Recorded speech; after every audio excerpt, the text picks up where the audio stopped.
അറബി അക്ഷരങ്ങൾ എങ്ങനെയാണ് ചേർത്തെഴുതുന്നത് എന്ന് നോക്കാം. നബീലുൻ എന്ന ഈ പദം നമുക്ക് ചേർത്തെഴുതി നോക്കാം. ആദ്യം അക്ഷരങ്ങളുടെ മുഴുവൻ രൂപവും ചേർത്തെഴുതണം.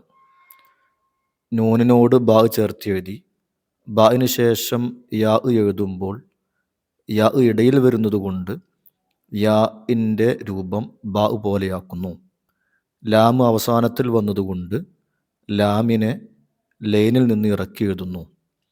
ഈ രൂപം എഴുതിയതിന് ശേഷമാണ് ആ പദത്തിലുള്ള അക്ഷരങ്ങൾക്ക് ഹർക്കത്തുകളും പുള്ളുകളുമൊക്കെ നൽകുന്നത്. ഒന്നുകൂടി നമുക്ക് ശ്രദ്ധിക്കാം. നൂനിനോട് ബാഇൻ്റെ രൂപം, പിന്നീട് യാഇൻ്റെ രൂപം, പിന്നീട് ലാമിൻ്റെ രൂപം ചേർത്തെഴുതുന്നു. നൂനിൻ്റെയും ബാഇൻ്റെയും യാഇൻ്റെയും ലാമിൻ്റെയും പുള്ളികളും ഹർക്കത്തുകളുമൊക്കെ എഴുതുന്നു. ദിക്റുൻ എന്ന ഈ പദം നമുക്ക് എങ്ങനെ കൂട്ടിയെഴുതാം? ദാലിനോട് കൂടെ മറ്റൊരക്ഷരവും കൂട്ടിയെഴുതില്ല. അതുകൊണ്ട് ദാലിനെ സ്വന്തമായിട്ട് തന്നെ എഴുതുന്നു. അതിനുശേഷമുള്ള കാഫ്, ഈ കാഫിൻ്റെ രൂപം തനിച്ചെഴുതുമ്പോഴും അവസാനത്തിലും മാത്രമേ ഉണ്ടാകൂ. അതുകൊണ്ട് തന്നെ ഇടയിൽ വരുമ്പോൾ ഈ കാഫിനെ സാധാരണ കാഫാക്കി മാറ്റേണ്ടതുണ്ട്. നോക്കൂ, ഇവിടെ നമ്മൾ ദാലിന് ശേഷം കാഫ് എഴുതിയിരിക്കുന്നത് സാധാരണ കാഫിൻ്റെ രൂപമാണ്. ഈ കാഫാണ് ഒരു പദത്തിൻ്റെ ഇടയിലും തുടക്കത്തിലുമൊക്കെ വരേണ്ടത്. ഒന്നുകൂടി ശ്രദ്ധിക്കുക.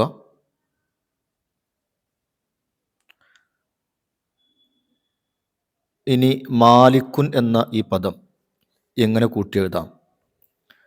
ആദ്യം മീമിനോട് കൂടെ അലിഫിനെ കൂട്ടിയെഴുതും. അലിഫ് കൂട്ടിയെഴുതുമ്പോൾ താഴെ നിന്ന് മുകളിലേക്കാണ് എഴുതേണ്ടത്.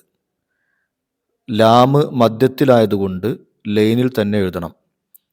ലാമിന് ശേഷമുള്ള കാഫ് അവസാനം വരുന്ന കാഫായതുകൊണ്ട് ഈ രൂപത്തിൽ തന്നെ കാഫ് എഴുതാം. എന്നാൽ ഈ കാഫ് ഒരിക്കലും ലൈനിൽ നിന്ന് താഴെ വരാൻ പാടില്ല. ഈ രൂപം എഴുതിയതിന് ശേഷമാണ് ഹർക്കത്തുകൾ നൽകേണ്ടത്. ഒന്നുകൂടി ശ്രദ്ധിക്കാം. മീമിനോട് കൂടെ അലിഫ് ചേർത്തെഴുതി, ലാമ് മധ്യത്തിലെഴുതി, ലാമിനോട് കൂടെ കാഫ് എഴുതി, അതിനുശേഷം ഹർക്കത്തുകൾ നൽകി.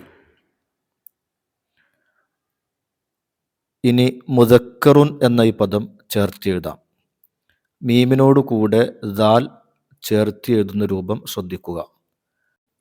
അതിനുശേഷം കാഫ് എഴുതുന്നു, റാ ചേർത്ത് എഴുതുന്നു. ദാലിനോട് കൂടെ മറ്റൊരക്ഷരം ചേർത്ത് എഴുതാത്തത് കൊണ്ടാണ് ദാലിനോട് കാഫിനെ നമ്മൾ ചേർത്ത് എഴുതാതിരുന്നത്. കാഫിൻ്റെ രൂപം നമ്മൾ മാറ്റിയത് നേരത്തെ പറഞ്ഞതുപോലെ മധ്യത്തിൽ വരുന്ന കാഫ് ഇങ്ങനെയാണ് എഴുതേണ്ടത്. തനിച്ചെഴുതുന്ന കാഫും പദത്തിൻ്റെ അവസാനത്തിൽ വരുന്ന കാഫും മുകളിലുള്ള കാഫ് പോലെയാണ് എഴുതേണ്ടത്. കൂട്ടിയെഴുതുന്ന രൂപം ഒന്നുകൂടി ശ്രദ്ധിക്കുക.